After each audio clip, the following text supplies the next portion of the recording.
Magandang gabi sa inyong lahat. Narito na naman tayo sa panibagong kwento, ang kwento ng kababalagan. Dito lang sa KLTV, Kwentong Kababalagan. At kung bago ka pa lang sa channel na ito, isubscribe mo na para updated ka sa mga bago kong video na i-upload. Maraming salamat po sa iyong suporta. Sa liblib na baryo ng San Roque, malayo sa siyudad at napapalibutan ng makapal na kagubatan, may isang matanong babae na kilala bilang Aling Osang. Sa umaga ay payak siyang nagtitinda sa palengke, ngunit tuwing hating gabi, nagiging nilalang na kinatakutan ng lahat.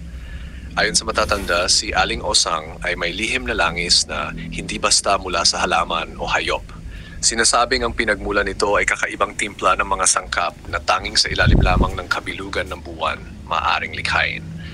Kapag ipinahid sa balat, nagiging matalim ang pandinig at pangamoy niya, kaya natutunton niya ang mga taong may mahinang kalagayan o may sakit mula sa malayo. Bago niya gamitin ang langis, inuusal niya ang isang dasal ng kadiliman na hindi pangkaraniwan. Open quote, "O Diyos ng gabi, pakinggan ang aking tinig, bigyan mo ako ng lakas at tikas. Buksan mo ang landas patungo sa katawan at kaluluwa. Sa ilaw ng buwan, ako'y magiging iyong anino." Close quote. Sabi ng mga nakarinig mula sa malayo, tila hindi boses niya ang nagdasal, parang 2 o 3 tinig ang sabay na bumibigkas. Isang gabi, si Mario at Lina, mag-asawang nakatira sa baryo, ay nakapansin ng kakaibang amoy, parang pinaghalong sinunog na dahon at matamis na usok. Kinilabutan si Lina dahil ayon sa kwento ng matanda, iyon daw ay palatandaan na may aswang na naglalangis. Nang sumilip si Mario sa bintana, nakita niya si Aling Osang na pinapahiran ng kulay ugat na langis ang kanyang balat habang inuusal ang dasal. Sa bawat bigkas, nagbabago ang anyo nito. Ang mga mata ay nagiging mapula at ang katawan ay tila unti-unting gumagaan. Bago ito tuluyang makaalis, mabilis na hinagisan ni Mario ng bote ng asin at yung dahon ng bawang ang direksyon nito. Napasigaw si Aling Osang, isang tunog na hindi na tao, parang halu-halong iyak, huni at sigaw ng hayop. Kinabukasan, nagbulungan ang mga tao sa baryo. Walang gustong magbanggit ng pangalan ni Aling Osang sapagkat ayon sa alamat, kapag ginawa mo yon habang siya'y buhay pa, isa ka susunod niyang babalikan. Part 2. Pagkalipas ng 1 linggo, nanaginip si Lina. Sa kanyang panaginip, may isang matandang lalaki na nakaupo sa tabi ng apoy sa gitna ng kagubatan. Wala itong mata, ngunit malinaw ang tinig nito.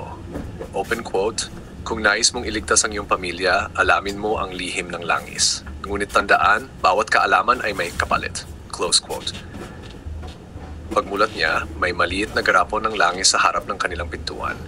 May nakaukit sa takip nito na kakaibang simbolo, parang pinagsamang mata ng pusa, araw, at ahas, pinagmulan ng langis. Ayon sa alamat, may 3 kakaibang sangkap ang langis ng aswang. 1. Katas mula sa mga halamang tumutubo lamang tuwing gabi, lalong mabisa kung ang halaman ay lumago sa tabi ng liblib na sapa. 2. Planggdagta mula sa punong matagal ng tuyo, na kukuha lamang kapag may kabilugan ng buwan. Pinong pulbos mula sa abo ng lumang bagay, karaniwan mula sa sinunog na kagamitan na may kasaysayan ng matinding damdamin. Niluluto ito sa hating gabi habang inuusal ang dasal ng paglalangis.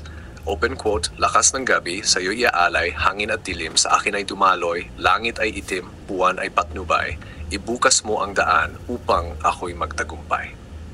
Close quote. Sabi ng mga nakakaalam, hindi ito dapat bigkasin ng karaniwang tao. Kapag ginawa mo, kahit hindi ka aswang, posibleng mapansin ka ng mga nilalang mula sa dilim. Ang lihim na plano. Pumunta si Mario sa kagubatan at natagpuan ang isang kubong na papalibutan ng ugat ng puno. Sa loob, may mga bote ng iba't ibang kulay ng langis at sa gitna ay may isang lumang mesa na may nakaukit na kakaibang dasal. Mayroon ding isang makapal na aklat na nagsasaad kung paano gumawa at kung paano sirain ang langis. Ayon dito, upang masira ang langis, kailangan itong buhusan ng dugo mula sa isang hayop na itim ang balahibo habang inuusal ang panalangin pangbasag sa ilalim ng araw. Ngunit habang binabasa na ni Lina ang aklat, hindi nila namamalayan na unti-unti nang may nakakita sa kanila mula sa kabilang mundo. Sa gabi bago nila sisirain ang langis, narinig nila ang mabagal na pagkalusko sa bubong, kasabay ng tinig ni Aling Osang. Ngunit ngayong gabi, hindi siya nag-iisa. Open quote, "Hindi kayo makakatakas. Dala ko ang langis, dala ko ang dasal at kasama ko ang aking mga kapatid." Close quote.